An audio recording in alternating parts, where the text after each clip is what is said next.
once again to the upper room. As always, we love being with you, and it's such a privilege to get to teach God's Word. It is the greatest privilege to be able to lead you through God's Word and allow you the opportunity to have Him speak into your life and to show Himself to you, and we don't take that for granted. It was 1996 when President Bill Clinton went to visit Mount Rushmore.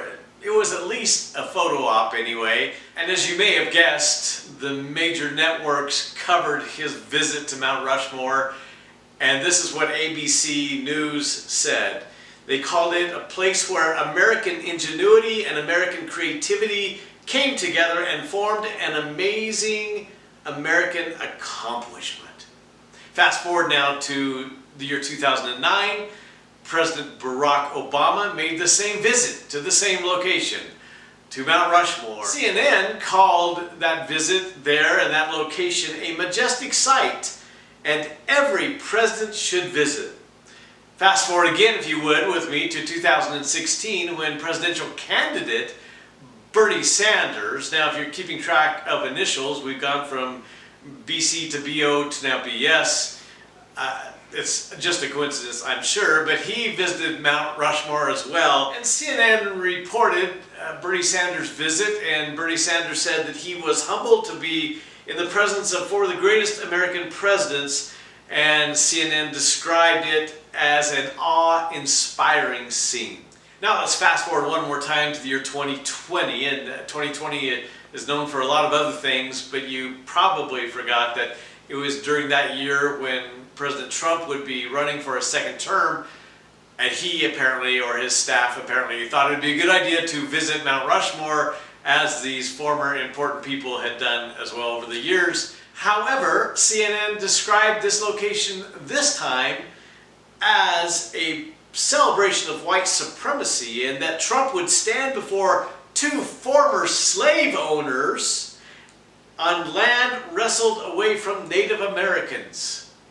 Does that surprise you at all? What I just described to you is not about politics. Trust me, I don't really care what president is in the Oval Office and which presidents visit Mount Rushmore. What I described to you was what I call the audacious nature of the mainstream media. Audacious. If you've seen the title to this lesson, we use the word audacious. Interestingly, there are two definitions to the word audacious. The first definition says that it is presumptuous, discourteous, disrespectful, ill-mannered, and rude. I would apply that definition to the media, generally and specifically in the example I just gave you. As I mentioned, there is another definition to the word audacious, and it is defined this way: showing a willingness to take surprisingly bold risks. It is this second definition of audacious that will supply the understanding of what goes on in our text today. And that brings us to our location today. For the second time, actually, we're filming from my mom's house outside of Grand Junction, Colorado. And it's not her house that I'm interested in you seeing. It is the chair in which I sit. It is a rocking chair. It's not just any rocking chair. There's a story associated with this rocking chair that I need to explain to you because, again, it fits and prepares us for what we're about to read and study in Acts chapter 2. This beautiful rocking chair has been in our home as long as I can remember. I was talking to my mom this week about this chair, and she said it goes well over 100 years old. And it has been in her family that long. She believes it was her great-grandmother that first owned this chair and then gave it to her grandmother and then to her mom, and now it's hers. And she expects it to stay in her family. It's quite a chair. We'll show you a picture of it. I know I pretty much overwhelmed the chair, so you're not seeing much of it. But there's a story that led me to think of this chair being a part of this lesson. It was approximately 47 years ago when I first met one of my brother-in-laws. I have some really interesting brother-in-laws, but I'll just talk about one of them today. His name is Scott, and Scott was visiting us in our home that day because he was going to take my older sister out on a date. She at the time was probably around 20 years of age. I was, I think, a junior in high school. And so I'll never forget the day he came and visited us and met us. And it is the audaciousness of my brother-in-law that is a part of his character that I'm most interested in talking about. And it was on full display the day he met us for the first time. He walked into our living room and this chair was there, and he sat in this chair, and as he rocked back and forth in it and looked down at it, he said, "I want this chair." To which my mom, of course, said, "Well, don't think that's going to happen because, you know, it's over 100 years old, blah, blah, blah." And it was then that he said, "I'll tell you what, I will marry your daughter if you'll give me this chair." You're getting a little bit of a hint of the nature of my brother-in-law, Scott. And he would unabashedly tell you this story himself, so that's why I feel free to tell you this story. He wanted this chair because, number one, it is amazingly comfortable for as old of a chair, rocking chair as it is. But more than that, there's a value attached to this chair, and he very much was into things of value, antiques. He deals and has dealt in rare coins for as long as I've known him. But that was an amazing day when he sat in this chair and said, "I want this and I will marry your daughter if you give this to me." And I thought at that moment, even though the word audacious was really not in my vocabulary, what a bold statement that was. And I guess I would probably put it in that first definition of audaciousness. As you probably know by now, we're in a series we're entitling Dynamic.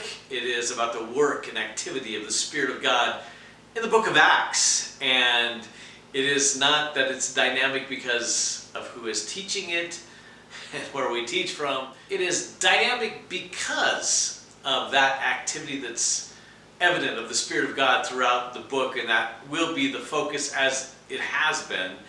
And so we find ourselves in chapter 2. Now, if you weren't with us in our last lesson, let me catch you up with where we've been.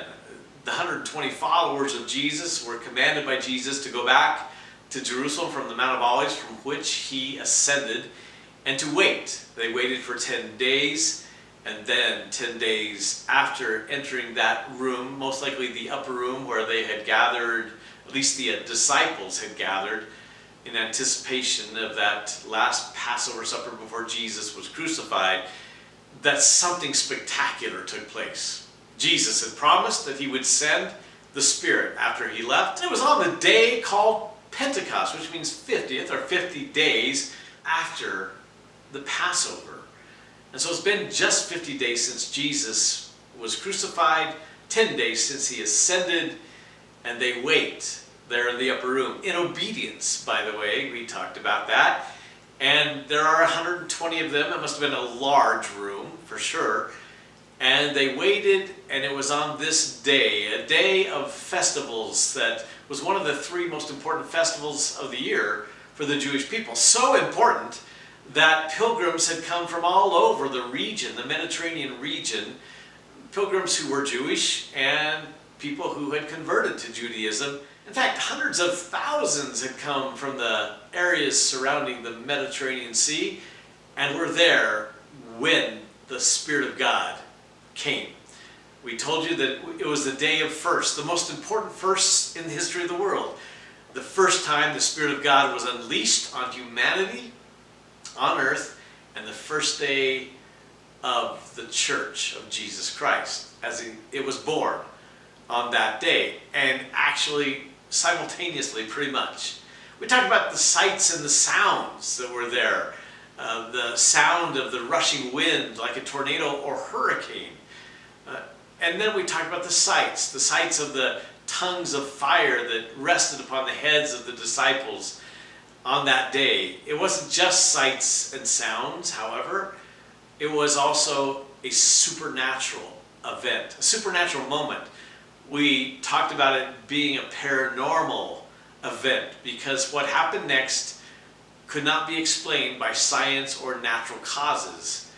These bumpkins, as they were seen from Galilee, began to speak in the native languages of all the people gathered in Jerusalem for that special event, Pentecost. They spoke in their known languages. The word in the New Testament is tongues. Unfortunately, in modern times, when people speak of tongues, they're talking about some angelic mantra coming out of someone's mouth that makes no sense. But in that day, in that moment, tongues were a known language. We said the word was actually glosse, from which we get the word glossary. These were known languages being spoken by people who were unlearned people. Never been to school, never been to linguistic school to be able to do this. And yet the people from all over that part of the world were hearing something in their own language. And it was being spoken by people that they knew should never have the ability to do that. And they spoke of the glorious activity of God, which is appropriate. So that all these people now would experience the coming of the Spirit. And what would happen next is the most spectacular sermon ever preached. And that's what we get into today. But as a result of these languages being spoken, people are grasping at straws as to how to explain this phenomenon. And certainly they were not willing to say this is supernatural, this is outside the normal. And so what some people came up with, I believe it was in verse 12 of chapter 2, was they're just drunk. That's all. They're just drunk. And so, guess what? We pick it up in verse 14 when Peter steps forward with the 11 other apostles and shouted to the crowd, "Listen carefully, all of you, fellow Jews and residents of Jerusalem. Make no mistake about this. These people are not drunk, as some of you are assuming. No, it's 9 o'clock in the morning. It's much too early for that." Okay. And in fact, when they made the accusation, they're just drunk, that's all, it's actually the word for sweet grape juice. That's what the word is, because at 9 in the morning, nobody would drink anything but sweet grape juice. They wouldn't drink anything that had fermented and become alcohol. It just never happened, and that's why the 9 a.m. reference is essential to absolutely destroy the argument that there's a natural cause to what's been going on here. And I want to call this little part of this text ignoramus, because Peter was seen as an ignoramus. We get that word actually from the 16th century Latin words that mean know nothing. He was a know nothing. That's how they saw him and his compatriots there in the upper room and the surrounding area. That's how they saw them. So this ignoramus stands up and says, y'all are foolish for saying such a thing, that people are drunk. They can't be drunk. Not possible. And now what he does is he speaks about the new age that has arrived in that moment, the Messianic age, the age that they had been waiting for thousands of years. We would now call it the beginning of the church age, and that will come up in what he says. What Peter says is so brilliant that no one in their right mind would think a fisherman from Galilee could come up with this on his own. And he didn't. So we're going to move into verse 16 and this incredible sermon Peter preaches. But again, it's all in response to people saying there's got to be a natural explanation, much like people do today. There have to be natural explanations for everything. There is no way that there is a God who spoke this universe into existence. But it is the mysterious and the supernatural that Peter's about to respond to. I want to explain it by using a quote from Albert Einstein that really fits here. He said, "The most beautiful thing we can experience is the mysterious. He to whom this emotion is a stranger, who can no longer pause to wonder and stand wrapped in awe, is as good as dead. His eyes are closed." I love what Albert said. He says, there is mystery in this universe. There's mystery in this world. There's mystery in this life. And if you can't acknowledge that, if you think there's only the natural, the explainable, Then he says, your eyes are closed and you are dead. And so Peter stands up to open their eyes, which he will do with the power of the Spirit of God, and bring life to an enormous group of people that on that day, when they got up that morning, had no idea this would happen. And so we move on with the introduction Peter has to his message, and it's in verse 16.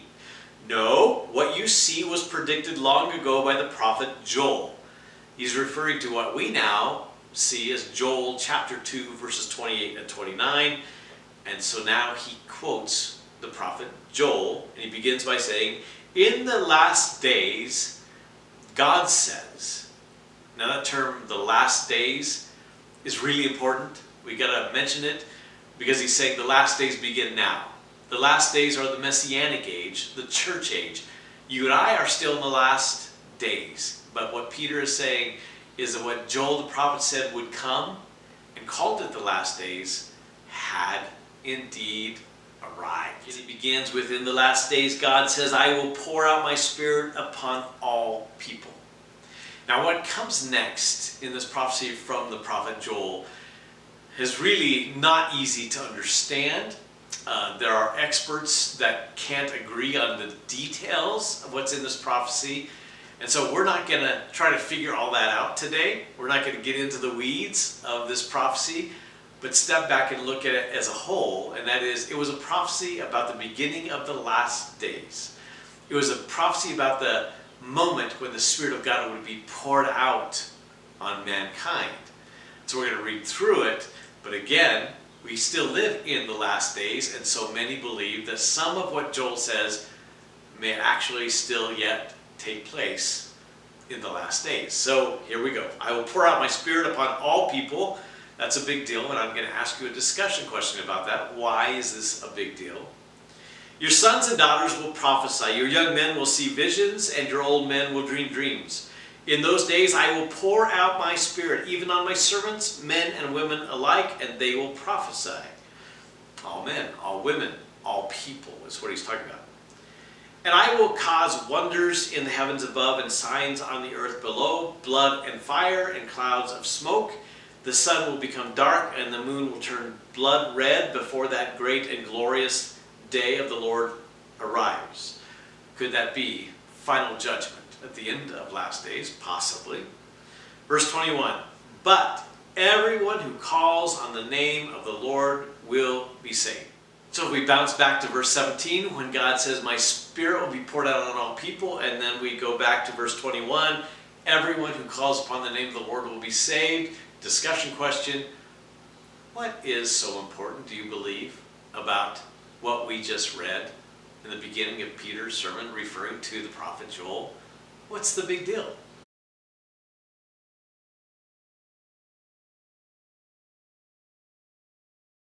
You probably know this, but I need to remind you that it was always God's aim to reach the entire world with the message that God not only created everything and everyone, but loves everyone and wants to bless the people of the world. I take you back to Genesis chapter 12 when God calls Abram. That was before his name was changed to Abraham. And it begins this way. The Lord had said to Abram in verse 1, leave your native country, your relatives, and your father's family. Go to the land I'll show you. I'll make you into a great nation. I'll bless you and make you famous, and you will be a blessing to others. That's key. I'm going to bless you, but you have a responsibility, and that is to bless others.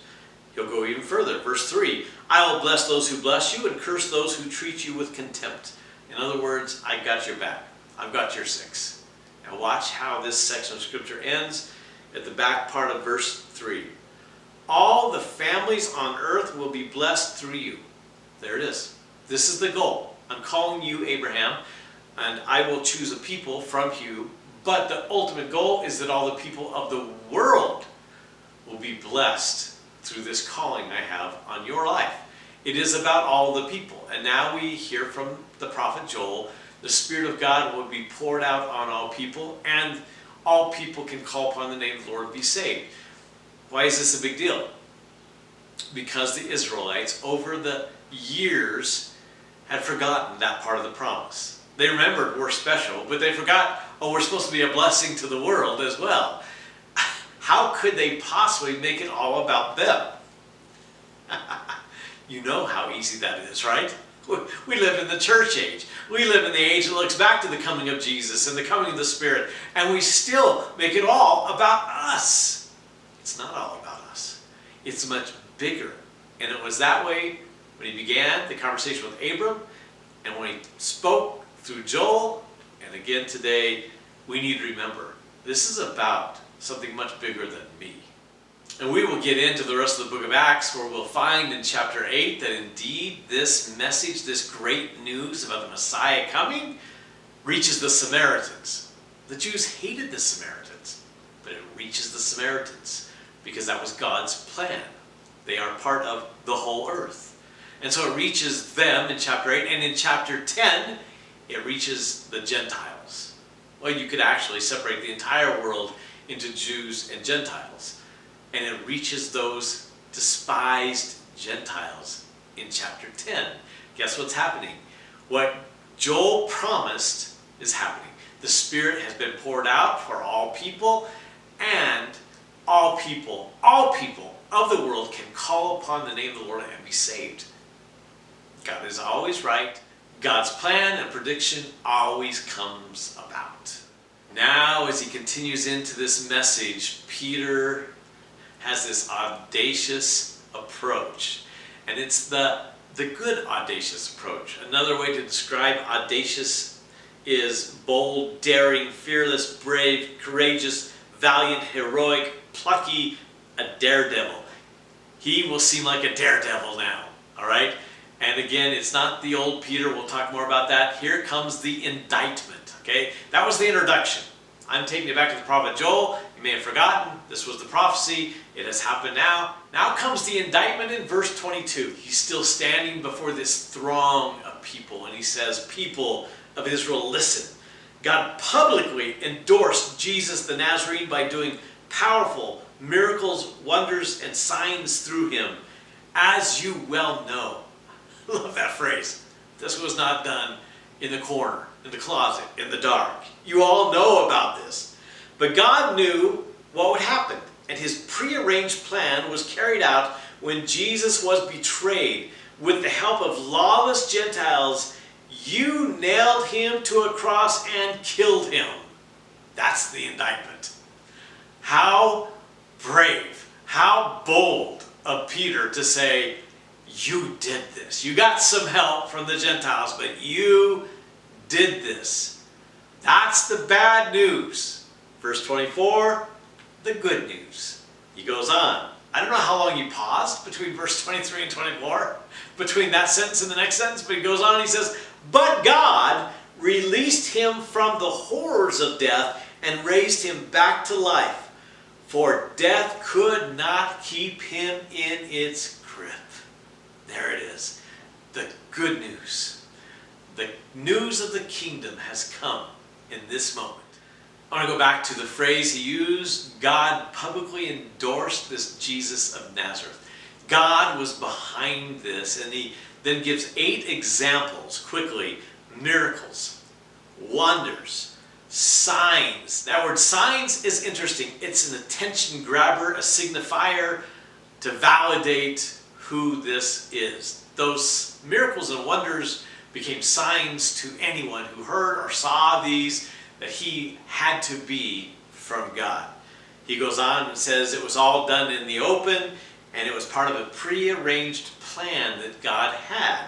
I want to take you to 1 Peter chapter 1, verse 20. Peter will later write this letter, and in verse 20 he says, God chose Jesus as your ransom long before the world began. Talk about a plan. Talk about prearranged. Long before the world began, but now in these last days he has been revealed for your sake. Romans 11, verse 2, Paul writes, no, God has not rejected his own people whom he chose from the very beginning. Part of God's plan, prearranged plan, was to choose the Jewish people to be the first, but not the only.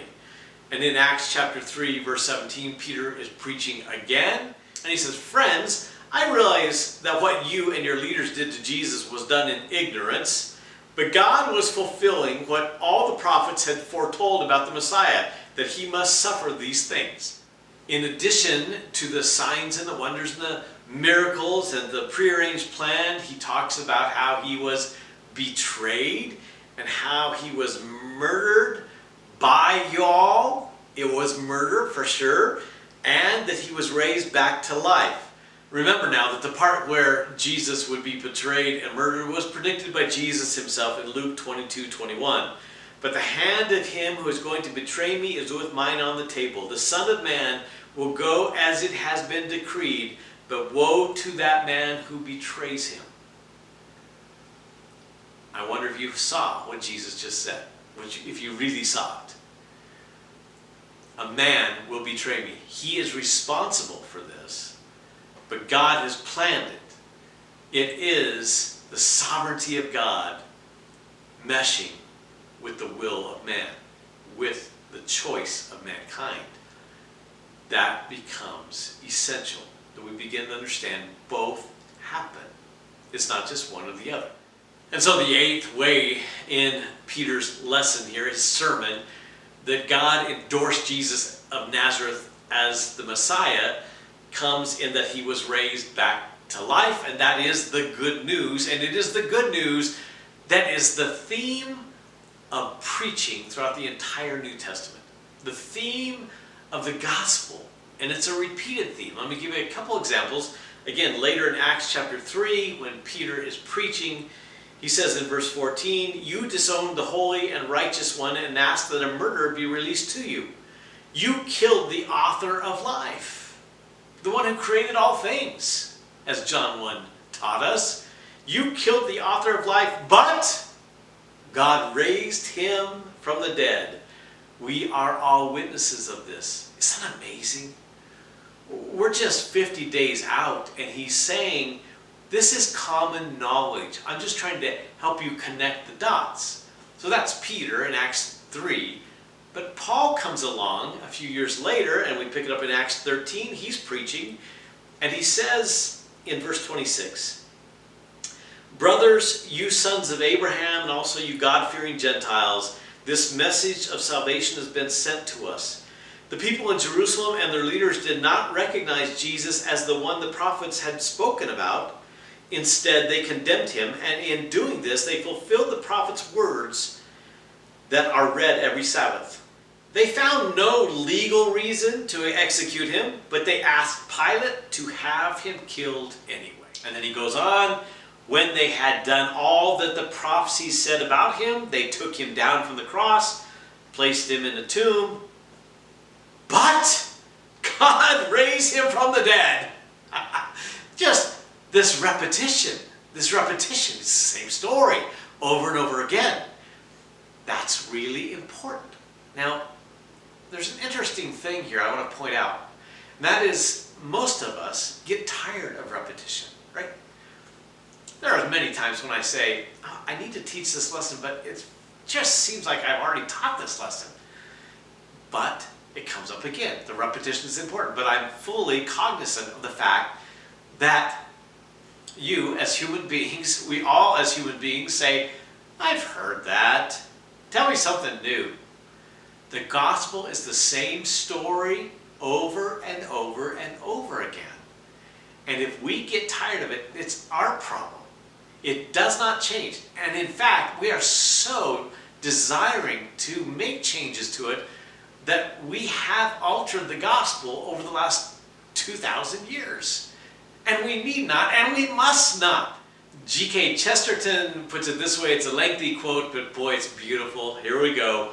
"Because children have abounding vitality, because they are in spirit fierce and free." I love that. That's Peter right now. He went from being a pompous know-it-all to a child of God who is fierce but free to say what he's saying.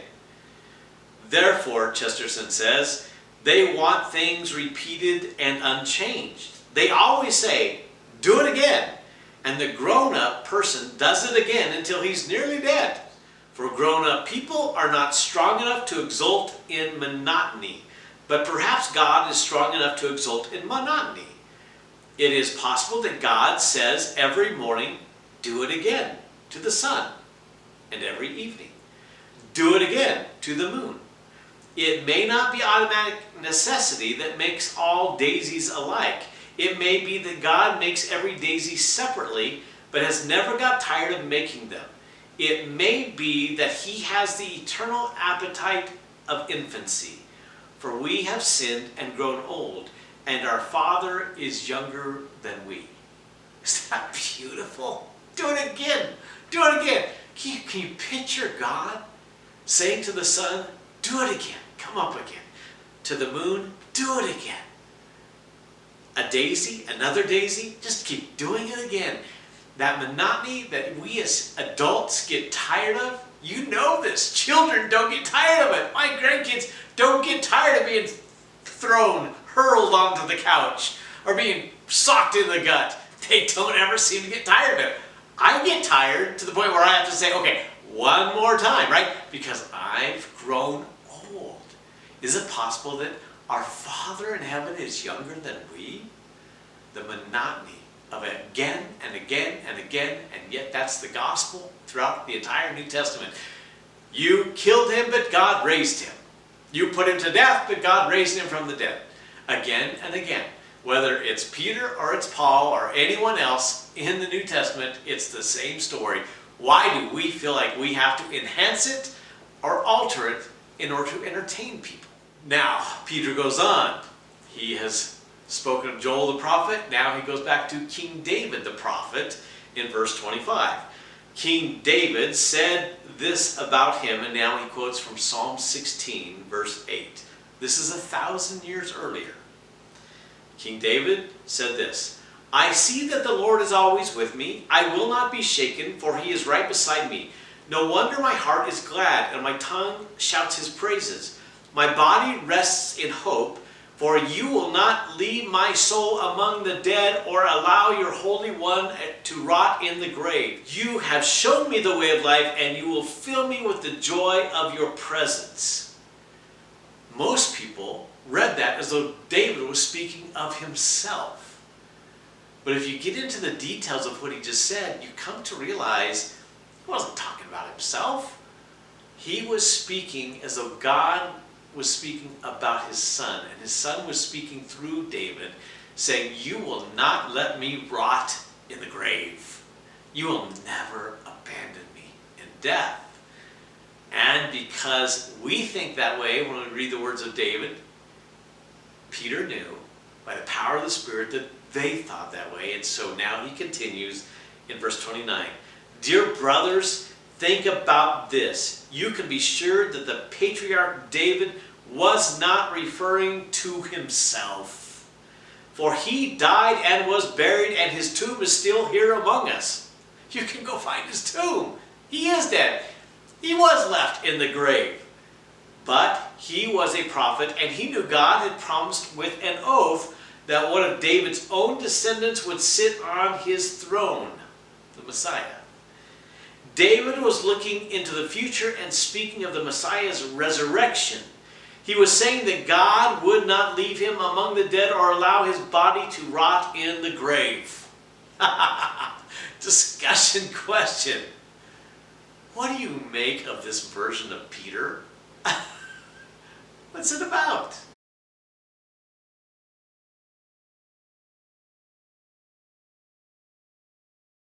As I thought and prayed about this passage, this came to my mind. He is P.S. Peter. He is post-Spirit Peter. He is speaking as one who has just had the Spirit of God engulf him and flow through him and speak through him. He is a different Peter. He's not about himself. He all of a sudden has things to say that he never would have known before. He remembers passages of Scripture that he maybe heard a few times when he was young. But remember, Jesus spent those 40 days with the disciples, probably reminding them of these passages from the Old Testament that spoke of himself. And he said, the Spirit will come, and when he comes, he'll remind you of all I have told you. That's what's happening. This is P.S. Peter. No more bravado and audaciousness about himself.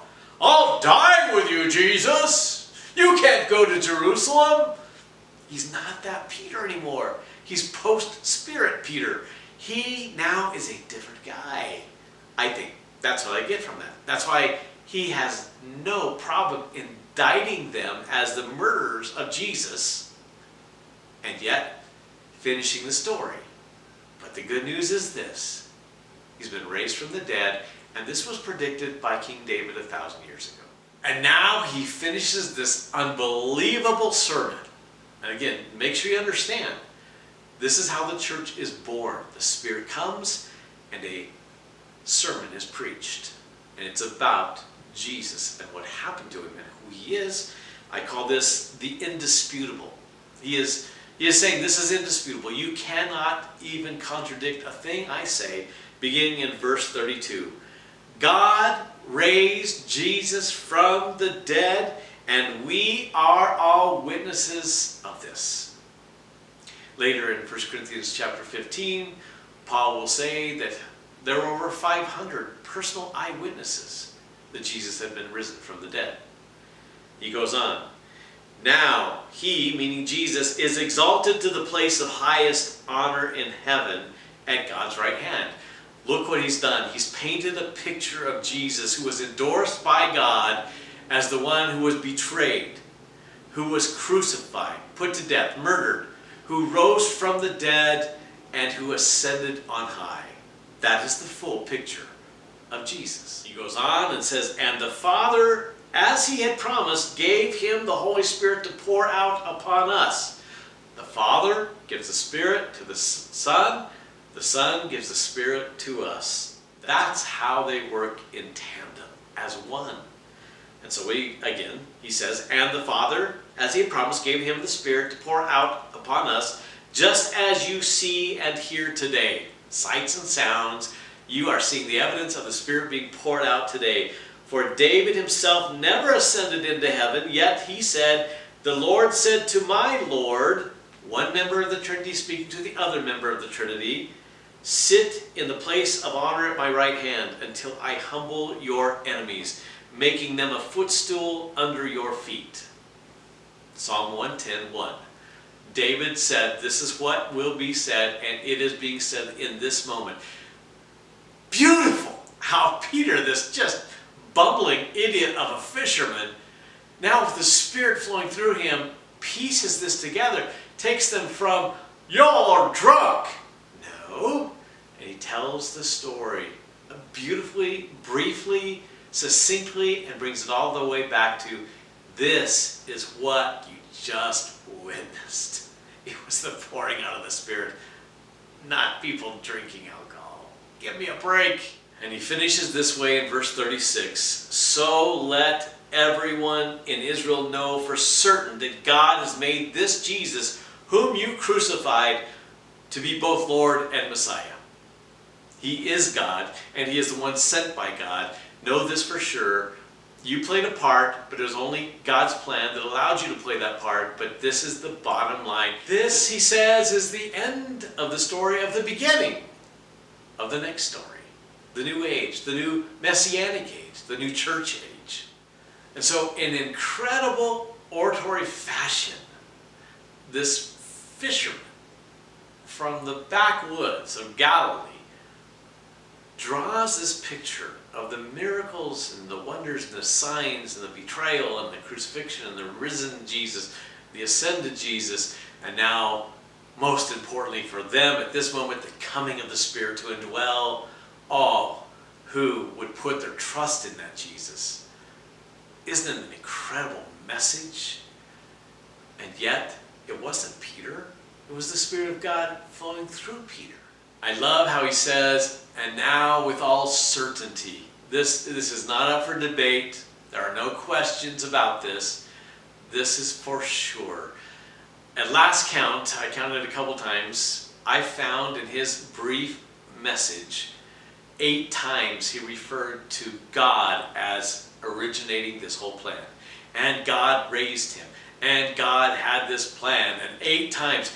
This message is about God. It's not about Peter. It's not about give more money. It's not about many of the things that we preach about. It's about God. It's God-centric, God-centered. It's not man-centered at all, one bit. Let's wrap this up. I was beginning to think about other audacious, because that to me is a beautiful picture of audaciousness, right? Let me take you back one more time to the word audacious and what it means in the second definition, which I believe is what we see with Peter. It is bold, daring, fearless, brave, courageous, valiant, heroic, and a daredevil. He was a daredevil to stand up, but it wasn't him. It was the Spirit causing him to be that bold, that valiant. That's what's going on here. I was struggling to find a modern example anyway, of that kind of audaciousness. And what came to mind was John Hancock, right? The signatures on the Declaration of Independence in 1776 begin with one John Hancock. His signature is bigger by far than all the rest of them. And you probably have heard, as I've heard over the years, the tradition that he did that so that the king would not need to use his spectacles to see that John Hancock was a rebel. He said, basically, come and get me. And so I thought, wow, that's the audacious nature that we see now in Peter. So I began to read about him. And actually, I come to find out that John Hancock had an interesting growing up. He was a son of a pastor. Both his parents died by the time he was 7. And so by the time he was 13, he'd been adopted by a wealthy uncle. He graduated from Harvard College at age 17 and went to work for his uncle. And eventually he became partners with his uncle in the business, and John Hancock became possibly the wealthiest man in the whole northeastern region of what is now the United States. Okay, that's his story. Incredibly wealthy and brazen and bold, right? As I continued to read, I found out that he presided over the Continental Congress from 1775 to 1777. He was incredibly important and, again, very brave, right? But what I read was this: the very first year, his egotism, which regularly aroused the animosity of many members, created personal embitterment as well. He was blind to his own limitations. He unrealistically entertained the hope that he, instead of George Washington, should be appointed as Commander-in-Chief of the Continental Army. Hancock also provoked ill will among the fellow New Englanders, especially Samuel Adams. Come to find out, John Hancock probably wrote his name that big and demanded to be the first on the list of people to write on the Declaration of Independence because he was full of himself to the point of the people around him didn't like him. You might even put George Washington on that list because he competed with George Washington to be the commander of the army, even though he had no background in the military sense, and people just didn't care for him. He fits that first definition, doesn't he? Of audacious, just full of himself. Unlike Peter, or the P.S. Peter, the post-Spirit Peter. What a great contrast that is. They both appear to be audacious, and yet the motivation could not be more of a stark contrast. Let's try to think of another modern way of understanding audaciousness, and for whatever reason, this came to mind. The marriage covenant. Do you realize that when you stood before people and spoke those vows, that was audacious? To say that I will be committed to this fallen human being the rest of my life. I will put her needs before my own. I'll put his needs before my own. And it won't matter whether we have money or we're dirt poor. It won't matter whether we're healthy or we're sick. No circumstances will change that commitment. That is an audacious commitment. My guess is not many of you who stood at the altar were told that. You are making one audacious commitment. It's bold, it's brave, but it's for all the right reasons. I was reading yesterday about Chuck and Cynthia Swindoll. They have now entered their 70th year of marriage. total faithfulness, love for one another. She now struggles with dementia, and he struggles with glaucoma, and yet he said, please don't feel sorry for us. Don't throw us a pity party. We expect this 70th year to be the best. Isn't that beautiful? Audacious. 70 years ago, they made an audacious commitment to one another. Isn't that a beautiful thing? What Peter did that day when he stood up and let the Spirit of God flow through him for the first time ever. What came out of his mouth, I sometimes wonder if Peter was amazed at what was coming out of his mouth, because he was probably thinking, I would never have thought of this. I could never see myself doing this. But it was the Spirit of God bringing honor to the Father because of what the Son had done for us, that audacious commitment he made to us. So I close with this question. What kind of audacious are you? Are you more like John Hancock? It's all about you. It's all about me. It's all about people noticing my name. It's all about people electing me to the highest office, getting the most attention. Or is it more like the post-Spirit Peter? How about your marriage? Is it a beautiful picture of an audacious commitment to one another that is inspired by the Spirit of God? I pray that it is. Isn't this great stuff? The most amazing moment in the history of the world. The Spirit of God empowers human beings. The Church of Jesus is born. It's great stuff. We love you. Love doing this life with you. Thanks for joining us on this journey.